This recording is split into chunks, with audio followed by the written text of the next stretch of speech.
continuamos con Vania Macías. Vania, este D1, que es, yo no sé, es como una gran escuela de danza, pero que tiene la compañía de danza, sí, tiene Los Ángeles y tiene la escuela, sí, ¿no es cierto? Lo has entendido perfecto. Sí, es que quiero que expliques uno por uno para que la gente se ubique y pueda entender la magnitud de este tema.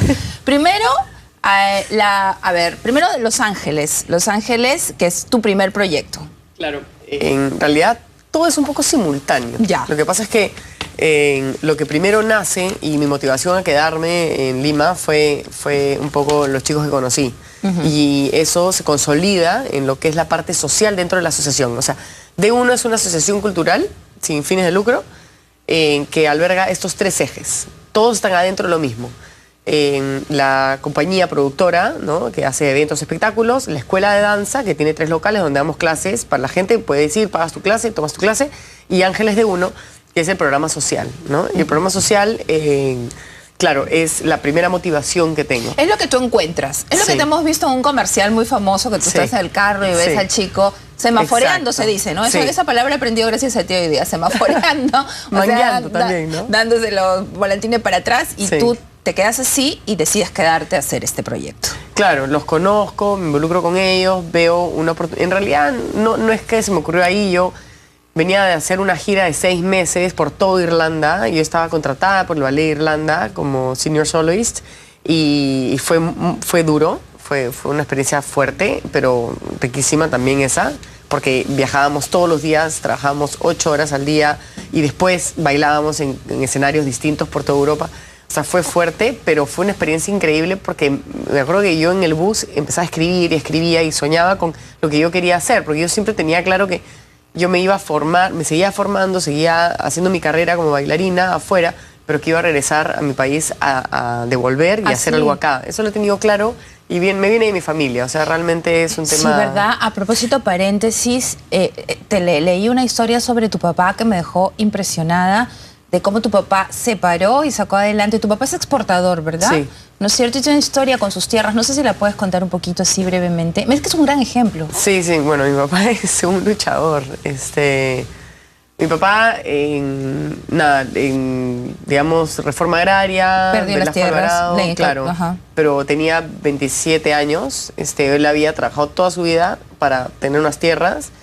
Y es típico persona que se ha hecho sola, se ganó una beca, la Fulbright, con eso estudió en Estados Unidos cítricos, vino, estaba poniendo todo poquito a poquito y justo entra... La reforma agraria. La reforma agraria, le quitan absolutamente todo y él lo que hace es, bueno, nada, hay una historia muy graciosa que es que va a hablar con uno de los... chacales, le digo, uno de los de ahí de Velasco, y un poco le fundamenta cómo podían hacer eso si él tiene la experiencia técnica y puede aportar, ¿no? Y se echó solo. O sea, y bueno, a causa de esto, se hace esta ley de que te aguantaban 150 hectáreas siempre y cuando cumplías con ciertos requisitos, gracias a él. Entonces logran hacer eso. Bueno, después entra Morales Bermúdez, quita eso, pero al final mi papá tenía muy buena relación con toda su gente, siempre lo han querido muchísimo. Entonces nunca nadie... al final se quedó con 80 hectáreas. Entonces él decía, pero cítricos no puedo hacer en tan pocas hectáreas. Entonces decidió entrar a los cerros y empezó a cultivar en los cerros. Esa es la parte que yo alucino. Entró nomás. Claro, o sea, lo que pasa es que siempre me dice esto, me dice, yo fui a Egipto y fui a Israel. Y en Egipto tú tienes el Nilo y solo están cultivados alrededor del Nilo, o sea, ¿no? Cuando tienes mucho... Las riberas del Cuando tienes mucho, no te desarrollas. En cambio, fui a Israel, no tenían agua. Y en Israel es donde más técnica de agricultura han desarrollado. Porque han tenido que pensar, han tenido que ser creativos, han tenido que salir adelante. Entonces eso me cambió la perspectiva de esto. Basta de tanta queja de, ay, no tengo, no. Entonces, ¿qué puedo hacer si hay unas tierras abandonadas acá que son...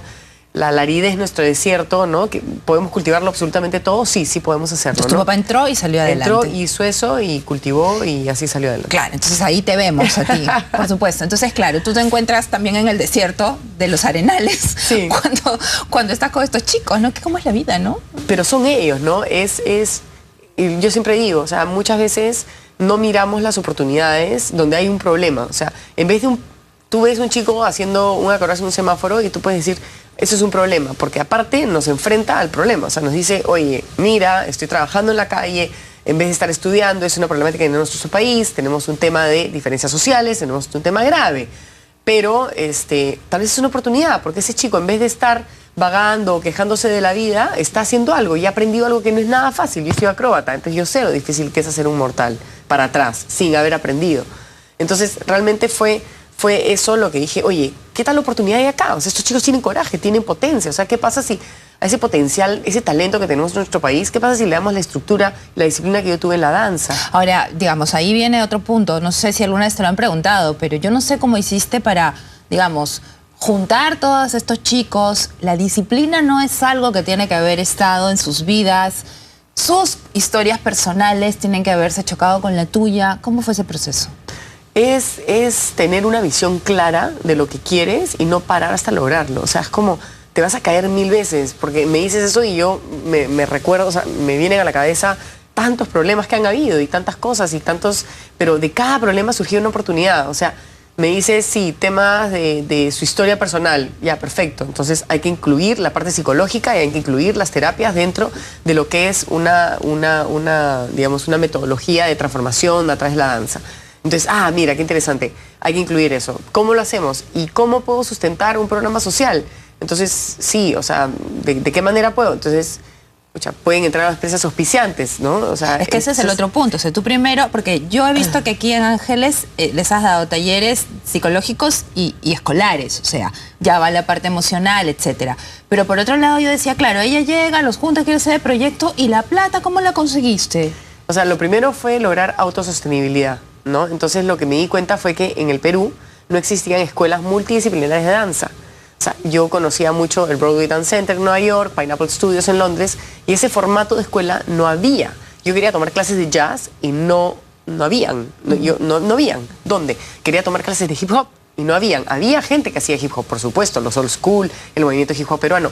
Había gente que hacía hip hop, pero no había una escuela donde tú puedas ir y tomarlas. La técnica tan famosa que tanto te gusta decirla, ¿no? Siempre te la técnica. Entonces fue claro, entonces hubo una oportunidad ahí, hay una oportunidad de hacer un negocio que dé los fondos para poder hacer. Ahora, también Repsol fue una cosa increíble, ¿no? Porque me acuerdo que iba muchísimo a Ventanilla. Entonces, en el camino a Ventanilla me doy cuenta que realmente, pues, o sea, había una empresa que está relacionada con Ventanilla. Entonces, llegar a Repsol y que me abran las puertas de esa manera, no conociendo a nadie, fue también increíble. Una experiencia... o sea, que fuiste y tocaste la puerta, señor, soy Vania Mesías, quiero hacer esto. Sí, a través de un amigo que ya trabajaba un tema social con ellos.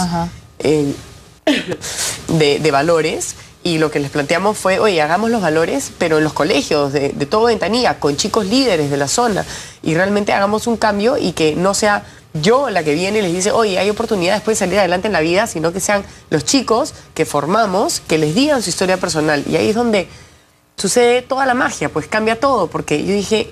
Claro, ellos van a ser los líderes de cambio. Podemos cambiar todo nuestro país con nuestros jóvenes. Ahora, tú tienes espacio de Ángeles en Pachacútec, en Ventanilla y en La Victoria. Y en San Juan del Lurigancho. Y en San Juan del Lurigancho. Sí, son 3 espacios abiertos, libres, de prevención del pandillaje y de la delincuencia. Entonces, claro, a eso iba. O sea, tienes un programa que se llama Liderart. Sí, ese es un proyecto. Eso es un proyecto, pero que me parecía súper interesante por el tema que tenemos ahora de la inseguridad ciudadana. Porque es como el rescate de los chicos para las pandillas. Con Liderart es súper interesante porque nació con el Consorcio de Tren Eléctrico, que viene y nos dice, oye, vamos a estar en Villa María del Triunfo y en La Victoria. ¿Cómo podemos hacer para reducir los índices de delincuencia en la zona? Entonces lo que dijimos fue, bueno, vamos a hacer una alianza con Prodiálogo, que es una institución maravillosa que se ocupa de todo lo que es resolución de conflictos y establecimiento de diálogo. Entonces, ¿qué pasa si a los jóvenes les damos las herramientas para que ellos puedan resolver esos conflictos, ¿no? O sea, y sustentarse, o sea, poder expresarse oralmente y poder resolver. Entonces, y más la herramienta que les damos nosotros, van a ser empoderadísimos, vamos a formar líderes en diferentes zonas. Este proyecto lo hicimos en Villa María y en La Victoria. En La Victoria tuvimos todo el apoyo de la municipalidad. Y con ese apoyo de la municipalidad, o sea, que nos dieron un espacio, los jóvenes se formaron durante un año. Y después de un año, chicos, te hablo de 15, 16 años, ellos solitos se empoderaron, fueron donde el alcalde, le dijeron, necesitamos un espacio abierto en nuestra comunidad. Necesitamos que este espacio continúe, necesitamos a de uno acá. Y así fue que nace el espacio de La Victoria. Ajá. Y hoy día es manejado por uno de los jóvenes graduados del programa de liderazgo, ¿no? Y este espacio de Ángeles de Uno, ahora, en este momento, ¿en qué año está? Porque estos son los inicios.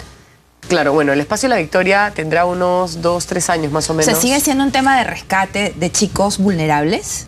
O sea, en el caso, mira, esto empezó con yo en semáforo diciendo, oye, tú, no, y luego casting, ¿no? Claro. Ahora ya no funciona así. Ahora lo que hacemos para el programa más alto, que es el programa de 4 años, que va desde los 14 hasta los 18 años, que es el PFI, es un programa que captamos a los chicos de los espacios, de castings, de proyectos específicos como este de Liderart, pero son chicos que realmente quieran hacerla. Entonces tú me dices, oye, pero ¿cómo logras la disciplina? Si logramos que de 100, 50 se gradúen, es un éxito. Ya. No todos van a entrar. Sí, Miles pues. han pasado y no han logrado pasar a ser ese graduado líder. Ahorita esas imágenes, ahí está Harold Echevarría, él es de la primera promoción de Ángeles de Uno, hoy tiene su propio programa social, se llama Milagros. Así es líder de solicitados, una de las principales crews, se acaban de presentar en el Madison Square Garden. Es que es alucinante, porque claro, cuando uno lee, también digo yo, ellos mismos, he visto este reportaje que estás viendo aquí, cuando ellos cuentan y dicen, bueno, sí, yo estaba aquí, allá, acá tengo las historias. Y al año o a los 2 años se van a Nueva York, entonces yo vuelvo a lo mismo, ¿no? O sea, Sí. ¿cómo tantas cosas? O sea, ¿cómo los sincronizas a todos? ¿Cómo haces que tengan conciencia de que son parte de un grupo, que tienen que bailar todos juntos? Son chicos tan difíciles. Son difíciles, pero son maravillosos. Son difíciles porque cuando eres joven o eres adolescente tienes conflictos, pero cuando te dan una oportunidad y te dan promesas y esas promesas se van cumpliendo y vas creyendo, te vas convirtiendo en un líder positivo, ¿no? Y luego vas impactando a otros y vas viendo que la gente va cambiando y se vuelve... Y todo va para mejor, entonces se hace un efecto cadena, y es un efecto de valores, cadena. Luis Soto, por ejemplo, es increíble, él es la primera promoción también de Mi Perú. Él empezó y no sabíamos hacia dónde íbamos. Hoy día es mano derecha, pues, ¿no? Él es uno de los gestores de todo lo que es el Puracalle, ¿no? En ese reportaje te dice, la prueba fehaciente que este programa funciona soy yo mismo, ¿me entiendes? O sea, y cada uno de ellos, Luis Carrera, en primer puesto de toda América Latina en breakdance, todos ellos tienen un diplomado en la UPC, que el programa también contempla eso ahora. Y realmente Dosu ahorita nos está representando en Nueva York. Y él es un líder y no te imaginas cómo es un referente para todos. Bueno, se puede vivir de la danza. Totalmente. Muy bien, de eso vamos a hablar luego de esta pausa.